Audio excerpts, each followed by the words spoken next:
నేత చంద్రబాబుతో ఎన్నికల వ్యూహకర్త ప్రశాంత్ కిషోర్ భేటీ ఏపీ రాజకీయాల్లో కొత్త చర్చకు దారితీస్తుంది. చంద్రబాబుతో ఉండవెల్లి నివాసంలో పీకే మంతనాలు జరుపుతున్నారు. పీకేతో పాటు రాబిన్ శర్మ టీం సభ్యులు ఉన్నారు. గత ఎన్నికల్లో వైసీపీకి వ్యూహకర్తగా పనిచేసిన పీకే 2019 ఎన్నికల తర్వాత వైసీపీకి దూరంగా ఉంటూ వచ్చారు. 2024 ఎన్నికలపై పీకే చేసిన పలు హెచ్చరికలను సీఎం జగన్ పట్టించుకోలేదు. దీంతో ఆయన వైసీపీపై పలు విమర్శలు చేశారు. ఈ నేపథ్యంలో టీడీపీకి వచ్చే ఎన్నికల్లో టీడీపీ వ్యూహకర్తగా పనిచేయనున్నట్లు తెలుస్తుంది. కాగా హైదరాబాద్ నుంచి ఒకే విమానంలో గన్నవరం వెళ్లిన ప్రశాంత్ కిషోర్, నారా లోకేష్ గన్నవరం ఎయిర్పోర్ట్లో వారిని చూసి టీడీపీ నేతలు షాక్ అయ్యారు. గన్నవరం విమానాశ్రయం నుంచి ప్రశాంత్ ను ఉండవెల్లికి తీసుకుని వెళ్లారు లోకేష్. ఇరువురి భేటీ తీవ్ర చర్చనీయాంశమవుతుంది. టీడీపీ అధినేత చంద్రబాబుతో ఎన్నికల వ్యూహకర్త ప్రశాంత్ కిషోర్ భేటీ ఏపీ రాజకీయాల్లో కొత్త చర్చకు దారితీస్తుంది. చంద్రబాబుతో ఉండవెల్లి నివాసంలో పీకే మంతనాలు జరుపుతున్నారు. పీకేతో పాటు రాబిన్ శర్మ టీం సభ్యులు కూడా ఉన్నారు. గత ఎన్నికల్లో వైసీపీకి వ్యూహకర్తగా పనిచేసిన పీకే 2019 ఎన్నికల తర్వాత వైసీపీకి దూరంగా ఉంటూ వచ్చారు. 2024 ఎన్నికలపై పీకే చేసిన పలు హెచ్చరికలను సీఎం జగన్ పట్టించుకోలేదు. దీంతో ఆయన వైసీపీపై పలు విమర్శలు చేశారు. ఈ నేపథ్యంలో టీడీపీకి వచ్చే ఎన్నికల్లో టీడీపీ వ్యూహకర్తగా పని చేయనున్నట్లు తెలుస్తుంది.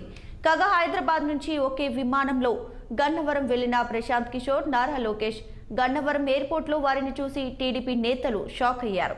గన్నవరం విమానాశ్రయం నుంచి ప్రశాంత్ ను ఉండవెల్లికి తీసుకుని వెళ్లారు లోకేష్.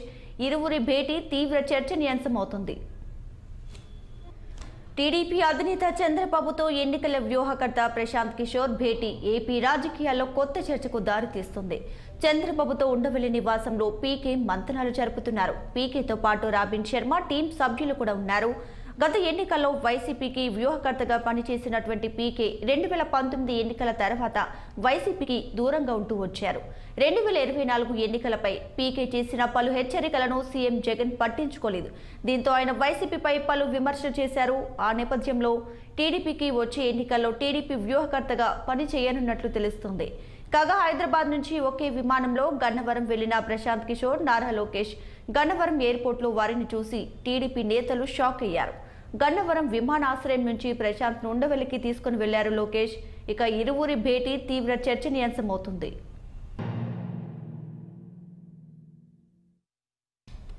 ఇక ఇదే అంశంపై మరింత సమాచారాన్ని మా ప్రతినిధి కృష్ణ అందిస్తారు.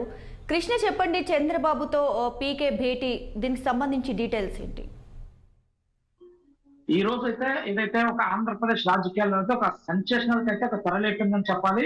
గత కొంతకాలంగా కొన్ని ఏదైతే రాజకీయాలకి వ్యూహకర్తగా వ్యవహరిస్తున్నటువంటి ప్రశాంత్ కిషోర్ అయితే ఈ రోజు ఒక్కసారిగా చంద్రబాబు నాయుడుగా ఇంటికి వెళ్ళడం చూస్తున్నట్లయితే ఆంధ్రప్రదేశ్ లో ఒక్కసారిగా హాట్ టాపిక్ గా మారిపోయిందని చెప్పాలి.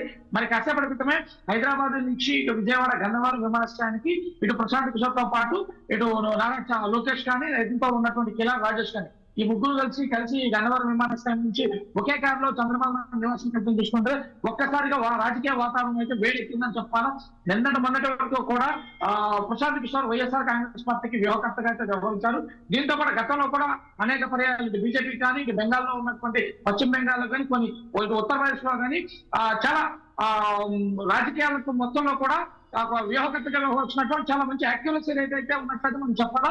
అంటే మీకే ప్రశాంత్ కిషోర్ ఎవరి వైపు అయితే నిలబడతాడో వాళ్ళు విజయం సాధిస్తారని చెప్పేసి ఒక రాజకీయాల్లో అయితే ఒక నాలుగు అయితే ఉంది. ఈ నేపథ్యంలో చంద్రబాబు నాయుడిని ఈ రోజు కలవడం చూసుకున్నట్లయితే ఒక్కసారిగా రాబోయే ఎన్నికల్లో అయితే ప్రశాంత్ కిషోర్ తెలుగుదేశం పార్టీతో కలిసి పనిచేయబోతున్నాయని ఇప్పటికే ఒక సంకేతం ఇచ్చేసింది. దీని మీద మంత్రి ఏదైతే అంబటి రాంబాబు ఒక ట్విట్టర్ ద్వారా లోకేష్ ప్రశాంత్ కిషోర్ ఇద్దరిని కూడా ఫోటోలు పెట్టి ఒక ట్విట్టర్ వేదిక కూడా ఒక కామెంట్ చేసిన విషయాన్ని చూస్తా ఉన్నాం. కానీ రాబోయే ఎన్నికల్లో 2024 ఎన్నికల్లో అయితే ప్రశాంత్ కిషోర్ తెలుగుదేశం పార్టీ తరఫున పోటీ చేస్తున్నాడని చెప్పి మనకైతే ఇప్పటికే చూచాయిగా అయితే సమాచారం వస్తుంది.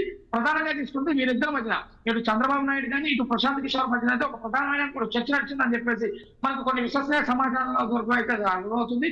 ఏదైతే చంద్రబాబు నాయుడు ఇప్పటి వరకు జరిగినటువంటి పాదయాత్ర లోకేష్ పాదయాత్రను పురస్కరించుకొని ఇప్పటి వరకు జరిగిన ఈ నేపథ్యం మొత్తాన్ని దీంతో పాటు ఇప్పటి వరకు సర్వే చేసినటువంటి ఏదైతే తెలుగుదేశం పార్టీ ప్రస్తుతానికి రాబిన్ శర్మ వారికి ఒక వ్యూహకర్తగా వ్యవహరిస్తున్నారు.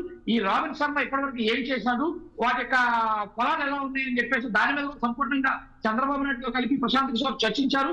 దీంతో పాటు కొన్ని సలహాలు ప్రశాంత్ కిషోర్ కొన్ని సలహాలు ఇవ్వటము, దీంతో పాటు జనసేన అండ్ తెలుగుదేశం పార్టీ వీళ్ళిద్దరి మధ్యన కూడా ఏదైతే అలయన్స్ నడుస్తుందో అలయన్స్ సీట్ల పంపకాలు ఎలా ఉండాలి, వీళ్ళిద్దరికి ఏ సీట్లు పవన్ కళ్యాణ్కి ఇవ్వాలి, ఎక్కడెక్కడ సీట్లు ఇవ్వాలి అనే విషయం మీద కూడా ప్రధానంగా చర్చకొచ్చినట్టు మనకు తెలుస్తుంది.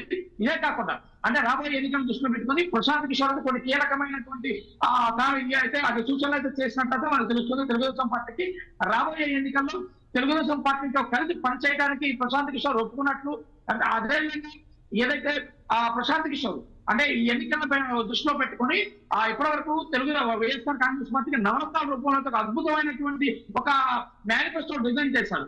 అదేవిధంగా తెలుగుదేశం పార్టీ అధినేత చంద్రబాబు నాయుడు కానీ ఇటు జనసేన అధినేత పవన్ కళ్యాణ్ ఇరు వర్గాల్లో కూడా ఇద్దరు కూడా మేనిఫెస్టో ఉమ్మడి మేనిఫెస్టో తయారు చేస్తాము.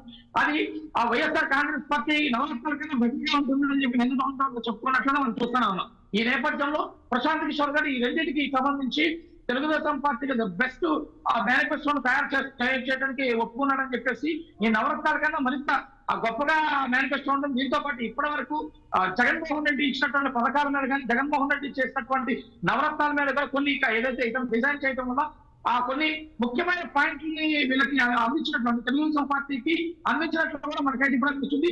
ఇవి చాలా అంటే బలమైనవి, అంటే రాజకీయంగా వైఎస్ఆర్ కాంగ్రెస్ పార్టీని దెబ్బతీసే విధంగా ఇవన్నీ ఉంటాయని చెప్పేసి మనకి రాజకీయ వర్గంలో ప్రధానంగా చర్చగా చూసినట్టు తెలుస్తుంది.